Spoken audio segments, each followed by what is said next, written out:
Esa fue la primera palabra que cruzó mi mente al entrar a la vieja casa de mi tía Rosa. Ubicada en las afueras de Veracruz, había sido el centro de reuniones familiares hasta que todo cambió, hace 5 años, cuando mi primo Eduardo desapareció sin dejar rastro. Después de aquello, nadie volvió a vivir allí, excepto Rosa, quien insistió en quedarse. «Esta es mi casa», decía con un tono desafiante cada vez que alguien sugería venderla. Pero algo en su voz revelaba miedo, como si temiera dejar atrás algo más que paredes y recuerdos. Llegué allí por una simple razón: Rosa había desaparecido. La había visitado 2 semanas antes, y aunque se veía cansada, no noté nada inusual. Pero el silencio posterior me preocupó. Ni llamadas, ni mensajes. Decidí viajar a Veracruz, y al entrar a la casa, la sensación fue inmediata. Algo no estaba bien. El aire olía a humedad y madera vieja, pero también había un aroma extraño, como a metal oxidado. El sol que entraba por las ventanas no lograba disipar las sombras que parecían aferrarse a cada rincón. Dejé mi maleta en la entrada y comencé a explorar, llamando el nombre de Rosa sin recibir respuesta. Quizá fue al mercado, me dije para calmarme, pero sabía que algo estaba mal. Mientras caminaba por el pasillo principal, noté que algunas puertas estaban cerradas con llave, algo inusual. La tía Rosa nunca había sido de las que cerraban puertas dentro de su propia casa. Decidí ir a la cocina, un lugar que siempre había sido el corazón del hogar. Pero al llegar, lo primero que vi fue un cuaderno abierto sobre la mesa. Reconocí la caligrafía de mi tía de inmediato. Los escucho todas las noches. Voces que vienen de las paredes, de los pisos, incluso del techo. Al principio pensé que era mi imaginación, pero ahora sé que no estoy sola. Mi corazón comenzó a latir más rápido. Pasé las hojas con cuidado, leyendo fragmentos que parecían escritos en diferentes estados de ánimo. Eduardo no se fue. Lo sé porque lo escucho. Su voz es distinta, pero también igual. Me dice cosas que no quiero oír. Retrocedí un paso, sintiendo un escalofrío recorrer mi espalda. Dejé el cuaderno sobre la mesa y decidí buscar en el resto de la casa. Quizá estaba exagerando, pero algo me decía que las respuestas estaban escondidas aquí. Al llegar al segundo piso, noté que una de las puertas cerradas con llave estaba entreabierta.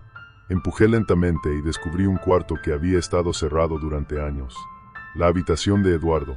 Todo estaba como lo recordaba, la cama perfectamente tendida, los pósteres de sus bandas favoritas en las paredes y su guitarra apoyada en la esquina. Pero había algo más. Un olor penetrante llenaba el aire, como si algo se hubiera podrido allí. Caminé hasta la ventana y vi algo que hizo que mi corazón se detuviera. En el jardín trasero, la tierra había sido removida recientemente.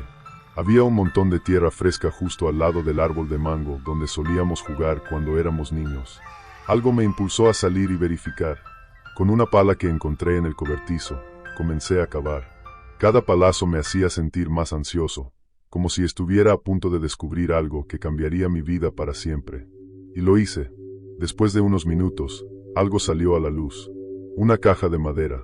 La abrí con cuidado, y dentro encontré cosas que me hicieron retroceder. Una foto de Eduardo con la cara tachada, mechones de cabello atados con hilos rojos y un papel con símbolos extraños que no reconocía. También había un frasco con un líquido oscuro y espeso. Sentí que el aire se volvía más pesado a mi alrededor, y un susurro me hizo soltar la caja. «No debiste venir». Giré rápidamente, pero no había nadie. El susurro había sido tan claro que mi corazón estaba a punto de salir de mi pecho. Tomé la caja y la llevé adentro. Sabía que debía entender qué estaba ocurriendo. Esa noche, después de horas de buscar información en internet, descubrí que los símbolos en el papel pertenecían a un ritual de amarre.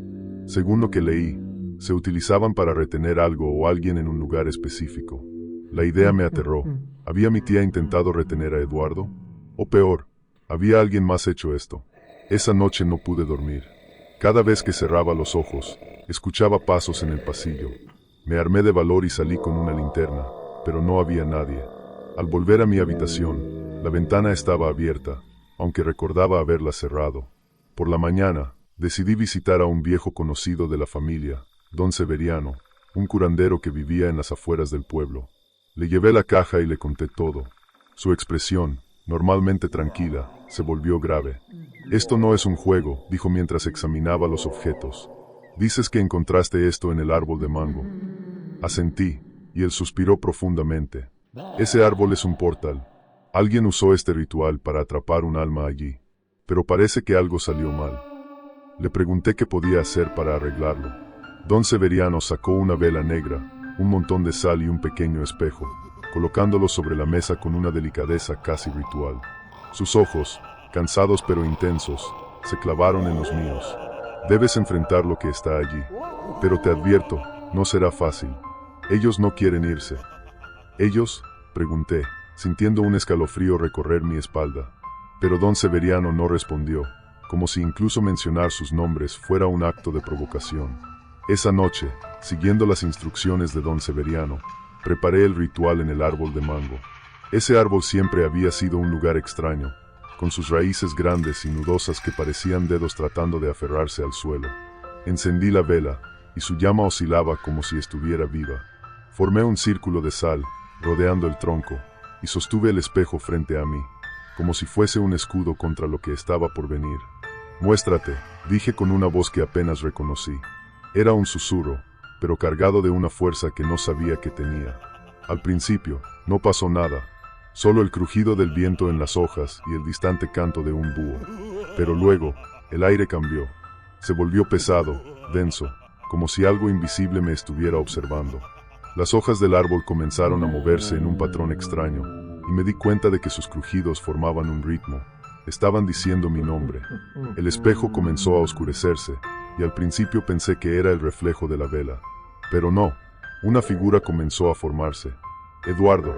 Era él, pero no como lo recordaba. Su rostro estaba torcido, como si lo hubieran moldeado con arcilla y luego hubieran intentado corregirlo a la fuerza.